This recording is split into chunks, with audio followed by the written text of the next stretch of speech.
Que a paz esteja convosco. Mais uma vez estamos juntos na gravação destas aulas, destes vídeos da prévia da lição bíblica, da Escola Bíblica Sabatina Monte das Oliveiras. Hoje nós temos um vídeo cujo tema será O Reino Será no Céu, uma lição assim bem aguardada, Acredito que será um momento bem agitado, nas nossas aulas, mas bastante edificante. Glória a Deus por isso. Paz seja contigo, pastor. Amém. A paz, Maciel. Paz seja com todos. Amém. E vamos caminhando aí para a primeira questão, para aproveitarmos bem o nosso tempo. Pastor, neste ano, esta é a segunda lição que trata deste assunto, a morada no céu. E não só seria até bom que os professores visitassem a lição do primeiro semestre, para complementar aqui, mas ainda nós vemos que é um tema que suscita muitas aspirações, porque muitos irmãos têm na sua mente, não digo a maioria, mas de uma morada no céu, de realmente passar uma eternidade lá, um período do milênio, ou ser arrebatado. Então aqui na lição nós percebemos que essas possibilidades de morada no céu, elas são aqui esclarecidas. Há possibilidade de morarmos no céu. Então, se há possibilidade, em qual momento? Talvez a pergunta que seria bom um irmão ou outro responder, que pensa em morada no céu, mas em qual momento você pensa em uma morada no céu? Porque aqui nós vamos tratando da volta de Cristo, do estado intermediário, antes do milênio, durante o milênio, mostrando como a nossa morada é sempre o que Deus nos deixou aqui na Terra. Nesta primeira pergunta, nós já vamos nesse assunto, investigando aqui as possibilidades de morada no céu, e aqui nós já tratamos aqui, considerando os eventos da volta de Cristo, glorioso, visível, triunfal, a volta maravilhosa de Cristo, no retorno, a passagem até faz referência aqui à ressurreição, neste momento, que seria uma primeira possibilidade de morada, que alguns argumentam, os crentes ressuscitam indo para o céu, aqui, qual será o desenrolar após a ressurreição? Então, Marcelo, o que você falou eu acho que é muito importante, eu acho que os professores devem se atentar para isso mesmo, que é provocar as pessoas. Tudo bem, morar no céu, mas morar em que momento? Vai ser no milênio? Vai ser antes do milênio? Entendendo morada como você se estabelecer num lugar. Não estou falando de uma passagem, estou falando de uma morada. E eu acho que é interessante fazer esse questionamento. Vai estar morando agora, depois que morre? Então a gente questionar isso mesmo para as pessoas, para elas refletirem. E a partir da lição que tem as passagens bíblicas, a gente combater os erros que cada um tem. Essa primeira pergunta é importante, claro, que fique claro, que a proposta de Deus não é que logo que Jesus volte já leve os crentes para o céu. Não é essa a ideia. Eles vão se encontrar nos ares, só que fica bem claro, Cristo estabelece o seu reino na terra, para quê? Para mostrar para todos que o seu reino é um reino de justiça e por que ele é o melhor. Agora, eu acho que os professores têm que tomar cuidado para dosar um pouco, porque lá na última pergunta a gente vai fechar com este mesmo assunto novamente. Então não sejam muito exaustivos aqui, vamos tratar tudo, vamos deixar tudo certo, e também um cuidado de respeitar pessoas que acreditam ainda ao contrário. Eu acho que essa é uma oportunidade da gente exercer a verdade em amor. Sim. Porque as pessoas vão ser convencidas pela Bíblia, e não por nós. Mas eu acho que deixar clara a posição, o que acontece após a volta de Cristo, mas provocar as pessoas Se não é assim, então quando é? E como é? Vamos debater as diversas possibilidades? Eu acho isso importante, e não ser exaustivo. Faz uma introdução nessa primeira pergunta, né, e fecha assim lá na última. Eu estava vendo aqui, você vê, 1 Coríntios 15, que é a referência aqui, hoje eu estou com uma versão assim, aquela atualizada, né? Então diz assim: porém cada um será ressuscitado na sua vez, Cristo primeiro de todos, depois os que são de Cristo quando ele vier. Então virá o fim. Mas você percebe que o texto tem essa continuidade. Então Paulo continua: Cristo destruirá todos os governos espirituais, todas as autoridades e poderes, e entregará o reino a Deus, o Pai. Pois Cristo tem de reinar até que faça com que ele domine todos os inimigos. Então, Paulo faz um resumo aqui, Faz um resumo. Então virá o fim, mas nós estamos no tempo do fim há 2000 anos. Sim.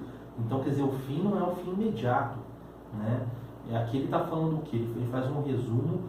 Quando que ele vai fazer? Ele vai colocar os inimigos por escabelo de seus pés? Quando que ele vai resolver todas as coisas? Nós sabemos, por exemplo, que a morte vai ser resolvida só no fim do milênio. É verdade. Então a gente sabe que esse milênio será justamente para que ele possa resolver todas as coisas. Nós temos que tomar um cuidado de não pegar uma passagem e ler, né, como se fosse tudo cronológico e imediato. Mas... né? Até o Antigo Testamento mesmo, há passagens que falam: naquele dia do Senhor, da volta do Senhor, não será, né, dia nem noite. Calma, né? Então não dá para você pegar e falar que aquilo vai acontecer imediatamente. Tem um milênio aí no meio, né? Um milênio que é revelado no Apocalipse. Então a gente tem que entender que, assim como nós já aprendemos, né, as profecias, a revelação é contínua. Então as estátuas de Nabucodonosor não mostravam os detalhes que depois as feras vieram mostrar para Daniel. Então você tem que entender isso. A cada revelação Deus coloca mais detalhes. Mas até nessas próprias palavras de Paulo, a gente percebe que não é uma maneira muito simples. Né? Na volta de Cristo haverá desdobramentos, haverá tarefas a cumprir, até que o reino seja entregue e todos os inimigos aniquilados. Portanto, pensar após a ressurreição numa ida aos céus conflita com esses objetivos que aqui estão subentendidos e estão melhor revelados em outros pontos. Como o pastor nos disse, os irmãos entendendo que há continuidade, Cristo volta e há desdobramentos desse retorno, a mente vai abrindo para quê? Como é tão sério isso, né, nessa primeira questão aqui, depois nós vamos falar para outra, né, o dispensacionalista, que é a doutrina que nós já estudamos, ele vai defender que neste momento, né, para eles saciarem, né, no que eles entendem que fala de morada no céu, mas também entendem que fala do compromisso de Deus com a terra, então eles dividem nesse momento dois povos. Após a ressurreição, né, a igreja volta ou continua, permanece no céu, porque para eles a igreja já estaria lá, né, e Israel é estabelecido na terra. Por quê? Porque eles sabem que a promessa de Deus, ela tem desdobramentos após a vinda. Então, você vê como que é sério, né, a situação. Tem horas que até as doutrinas das igrejas, para saciar alguns versículos e os entendimentos, eles fazem praticamente um malabarismo para tentar fechar de todos os lados. Porque na verdade a Bíblia não coloca o relato claro, né? Mas a gente pode quebrar isso facinho. Se a gente quiser entender literalmente isso que Paulo falou em 1 Coríntios, a gente pode pegar uma outra passagem que Paulo fala sobre, nós estudamos já em lições anteriores, sobre a destruição do homem da iniquidade. Porque Paulo fala que Jesus, na sua volta, o destruirá com o sopro da sua boca. Quando isso vai acontecer? Se é literal, quer dizer, quando chegar, vai subir com eles, com os salvos para os céus. Então, quando que ele vai destruir o iníquo com o sopro da sua boca? Outra coisa, Zacarias fala sobre o Salvador colocando os pés no Monte das Oliveiras. Quando isso vai se realizar, se eles vão para os céus? Então a gente tem que entender bem essa passagem, entender que aqui é um resumo. Um resumo. Mas aqui nós temos uma outra possibilidade de morada ou de um longo período nos céus, né, que é o chamado estado intermediário. Estamos até conversando esta semana com o pastor agora. Nós temos que colocar na nossa mente, no nosso entendimento, que não há tantas possibilidades assim de uma morada para o céu, no céu, né? Então, nós sabemos que no Éden, Deus formou, né, e ficava aqui nesta mesma terra, né? Então, do Éden, né, alguns casos específicos aí, né, mas do Éden até o retorno de Cristo, a única possibilidade que os homens vêm de ir aos céus, né, é pelo chamado estado intermediário. Eu lembro até de um filme bem famoso, não lembro agora se é o 1 ou se é o 2, mas aquele Deus Não Está Morto, né? O professor ali que fazia o papel de ateu, se não me engano ali, ele morre atropelado no final, né? E o pastor sem ali... spoiler, hein? Sem spoiler, né? Bom, desculpe. E no final, o pastor ali que estava sempre acompanhando ali, coincidentemente ele estava passando, e aí ele falou assim, né, para aquele professor, daqui um pouco você conhecerá a Deus melhor do que todos nós, né? Mas no sentido não de dormir e ressuscitar, mas no sentido de que ele fecharia os olhos e abriria os olhos já, porque ele tinha entregado a vida a Cristo ali. Na verdade, o evangelista estava certo, né? Sim. Super certo. Mas não da forma como ele pensava. Não da forma como ele pensava. Porque ele pensava o quê? Quando ele fechasse os olhos aqui na terra, automaticamente abriria o espírito, os espirituais, lá no céu. Sim. Nós sabemos que não é isso que acontece, né? É verdade. O homem ele é constituído do corpo, né, que é a matéria, o fôlego de vida, que é o espírito, né, que Deus dá para o homem, torna-se seu espírito, mas não é a consciência do homem, é o fôlego de vida de Deus, né?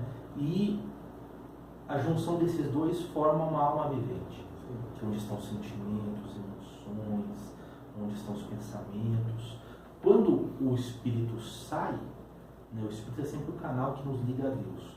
Quando ele sai e volta para Deus, conforme está escrito nas Escrituras, a pessoa ela fica inconsciente, a alma morre e a matéria, o corpo volta para o pó da terra.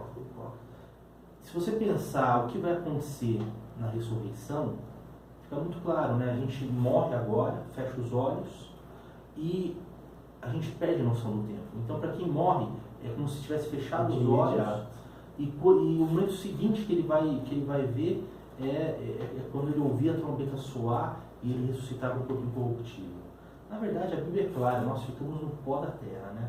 É popular esse estado intermediário, que a pessoa morre e vai para o céu, né? Mas é uma mentira, né? Baseada no pensamento imortalista grego e que pouco tem a ver com o que realmente os hebreus, né, criam e aprenderam da palavra de Deus. Aqui foi colocado aqui no texto de Lucas, inclusive, do ladrão na cruz. Como explicar então a questão do ladrão na cruz? Jesus não falou em verdade te digo, que hoje estarás comigo no paraíso? Esta versão que eu estou aqui, ela colocou até 2 pontos. Foi lendo ela aqui, ela colocou, é o 23:43. Então ela colocou assim: eu afirmo a você que isso é verdade. 2 pontos. Hoje você estará comigo no paraíso. Ela fez, caprichou bem. Só que a gente coloca aqui no comentário, eu acho que os professores podem usar isso aqui, a tese, né, do Dr. Rodrigo Pereira Silva. Ele fez uma tese acadêmica sobre isso. Ele estudou o uso do semeron. Semeron é o advérbio de tempo hoje. Como que ele se encaixa, né? Ele pegou os textos do Antigo Testamento grego, Novo Testamento grego, e ele verificou que na imensa maioria o semeron se liga ao primeiro verbo. Então, em verdade te digo hoje, e não em verdade te digo hoje estarás. Então é sempre o primeiro. Por quê? O verbo dizer, né? Eu digo. Dizer. Certo. E por que isso acontece? Porque na verdade aqui você está traduzindo o hebraísmo. Então a ideia de você usar o termo hoje é você enfatizar. Parece um pouco estranho em português, mas era uma expressão, quase uma gíria que eles tinham, em verdade e em verdade. Por que dizer duas vezes em verdade? É porque essa expressão no aramaico, no hebraico, é uma ênfase. Em verdade e em verdade. Traduzindo duas vezes para que para nós fique claro que a gente não tem essa expressão em português. Te digo hoje. Ele está marcando o tempo que ele está dizendo. Ele está falando o seguinte, pode ter certeza, o que eu falo é verdade. É isso que ele quer dizer. Né? Estarás comigo no paraíso. É isso que ele disse.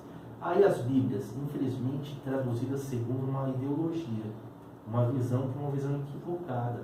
A gente tem que falar isso. Não confere com a realidade. Né?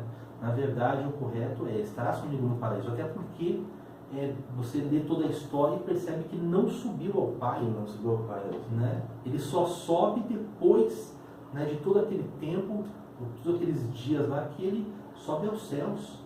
Então, quer dizer, se ele mentiu para o ladrão? Eu tive um professor que comentou que Jesus ele subiu ao céu no mesmo momento, né?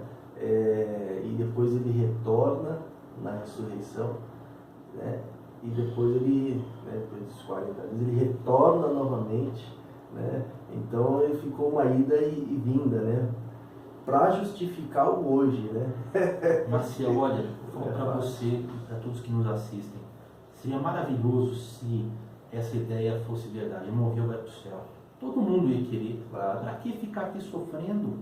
Verdade. Né? Então, quer dizer, infelizmente é uma visão deturpada. Não é isso que acontece. Né? A palavra de Deus é muito clara. Senão Paulo não diria há uma esperança àqueles que dormem. Então estão dormindo no céu? Sim. Não faz sentido. Né? Então a gente tem que aceitar a realidade e saber que a nossa esperança está na ressurreição. E aqui, assim, não só nós, né, mas deve o nosso tempo aqui, ainda está dentro, né? Mas para comentar também que na aula nós colocamos este assunto para realmente enfatizar, mas os professores vão perceber que realmente é muito assunto para um dia só. É uma pinçada só. É uma pinçada. E aí, se quiser trabalhar com outros textos que trabalham aqui com o estado intermediário e tal, não é aconselhável, né? Se atenha ao comentário, porque a ideia é nós darmos essa continuidade. Então, aqui nós já eliminamos a possibilidade de morrer e ir morar ou estar no céu em estado intermediário. Então, sobra para nós, né, também já comentamos, após a ressurreição, na vinda, né, ir para os céus, né, e ficar um povo de Israel aqui estabelecendo o milênio, e os gentios, a igreja no céu, ou outras possibilidades da terra estar destruída e o povo ir para o céu. Aqui nós já estamos eliminando essas possibilidades.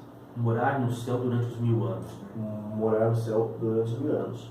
Porém, né, a terceira e a quarta, né, é até bom assim, nos comentários, porque uma pergunta levanta a bola para outra complementar. Né? Então, esta terceira pergunta aqui merece uma ênfase até para ajudar na quarta pergunta, né? E fecha aqui na quinta, né? Por quê? O Antigo Testamento, o chamado Antigo Testamento, né? Ele tem uma ênfase, uma esperança, uma ampla esperança no reino, em Israel, né? Dadas as promessas, muito grande. A ênfase é essa. Então, nós temos, o pastor até já comentou, né, quando fala de Lucas, né, que a língua ali deles era o aramaico, o grego, mas a mentalidade deles era hebraica, né? A mentalidade deles era do povo hebreu. Portanto, quando nós colocamos apenas uma referência aqui, Ezequiel 36, 25 a 28, mas se nós retornarmos ao primeiro semestre, ali nós trabalhamos extensamente as alianças com Abraão, sugerimos revisitar, e nesse momento aqui será muito válido, né, essas aulas, as alianças de Deus com Abraão, os cativeiros, o que Deus falou aos profetas. Então, a ênfase de Deus em ter o seu povo e a sua terra. Então, aqui, colocamos no comentário também algumas passagens do Novo Testamento que falam de herdar a terra e falam, né, do compromisso de Deus com a terra, né? Então, essa terceira e a quarta, elas são muito importantes, porque a quarta ela vai falar de algumas passagens, né, que também no primeiro semestre, a lição do primeiro semestre também tratou dessas passagens, né, tratou até melhor, porque colocou mais perguntas ali, né, mas são passagens que aparentemente dão uma ideia de uma morada no céu.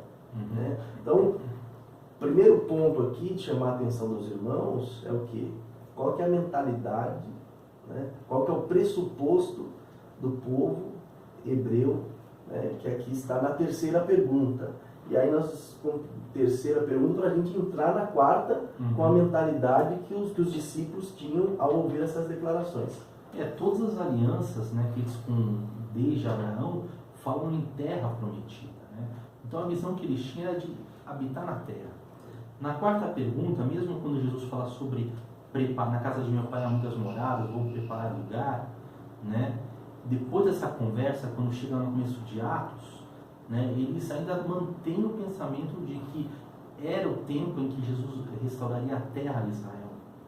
Então nós vemos que os discípulos entenderam claramente essa passagem da casa de meu pai como algo não literal, até porque é uma loucura você pensar que ali do lado do trono de Deus, no céu, ele tem alguma estrutura física, né, para que a pessoa possa ficar. Não é esse o propósito, né? Ele fala sobre morada no sentido de habitar, né? Quer dizer, de estar junto a Deus, né? Não fisicamente, porque Deus é Espírito, mas no sentido de andar ao lado dele, né? Então esse é o propósito dele em falar isso. E a visão que todos eles tinham, sempre foi enfatizada na Bíblia, é essa, que o paraíso, que o reino seria estabelecido na terra. Aqui nós tentamos assim ao máximo não colocar tantos versículos, né? Mas o ideal para nós trabalharmos aqui com João é ler esse capítulo 14, né? Aqui nós colocamos do 1 ao 4 e depois pulamos do 16 ao 20, né? Mas se nós lêssemos do 1 ao 20 ele inteiro, seria até melhor, né? Então, cortado aí para não ficar tão cansativo, né? Porque Jesus faz uma promessa tremenda, se nós olharmos com a nossa mentalidade de hoje, que está impregnada com morada no céu. Jesus fala para eles: eu vos preparar lugar, local. Aqui, esta tradução aqui fala até quartos. Né? E aí, a verdade, nós podemos ler e reler, que os discípulos não dão bola para essa promessa, caso seja entendido como uma morada no céu. Eles não dão, ou eles não perceberam a grandiosidade da promessa, ou nós que estamos olhando a promessa de uma maneira errônea. Porque os discípulos, eles ficaram preocupados com o quê? Né? Aqui a parte que não entrou para a leitura, mas seria interessante os professores lerem. Né? Tomé perguntou do caminho. Como saberemos qual é o caminho? Aí veio Filipe, perguntou, né, mostra-nos o Pai. Ou seja, eles queriam a presença, eles queriam o caminho, eles ficaram preocupados que Jesus falou que ia sair e ia para outro lugar, eles queriam saber o caminho, eles queriam ver o Pai, né, e ainda, aí ele disse, né, aos discípulos: eu vou, o Pai está em mim, eu estou no Pai, mas eu afirmo, eu estarei convosco, vocês farão coisas maiores, Aí nós retornamos à leitura com Jesus, ele continua no mesmo discurso falando da vinda do Espírito Santo, que são aquelas moradas, que são aqueles que ele estava preparando para derramar, para voltar. Na verdade, quando ele fala casa do meu pai, ele já falou em outra oportunidade, né? Casa do meu pai se referindo ao templo. Sim. Né? Na verdade, quando ele fala casa do meu pai, ele fala do reino. O reino. Isso fica muito claro. Tanto que os discípulos não entram em detalhe, porque provavelmente João registrou este ensino. Mas os 3 anos que eles andaram juntos, Jesus sempre enfatizou isso. Sobre o reino, a vida do reino, o reino, o estabelecimento do reino. Então, quando ele fala casa do meu pai, ele fala do reino. Vou preparar os lugares, que é o quê? Nos preparar, como você disse, por meio do Espírito, para ocupar esse lugar. Né?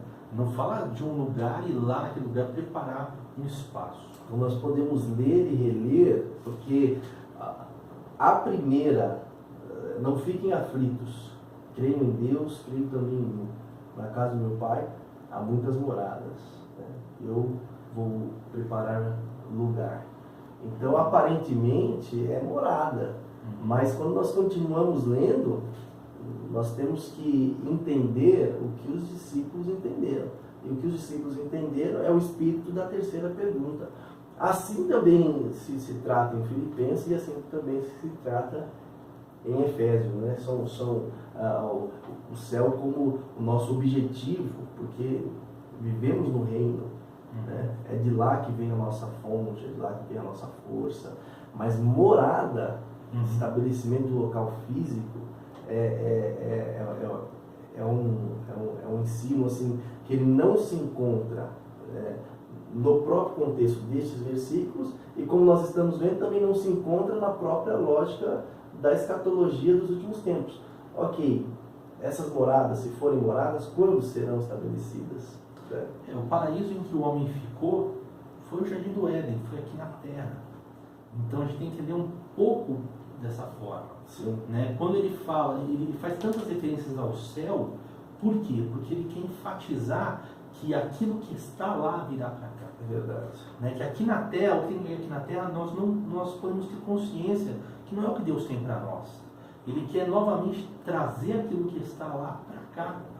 Né? Então a gente tem que ter essa consciência. Por isso, tantas referências ao céu. Porque céu é um sinônimo de Deus. Né? Deus reinando. Então, a gente ora o Pai Nosso dessa forma, né?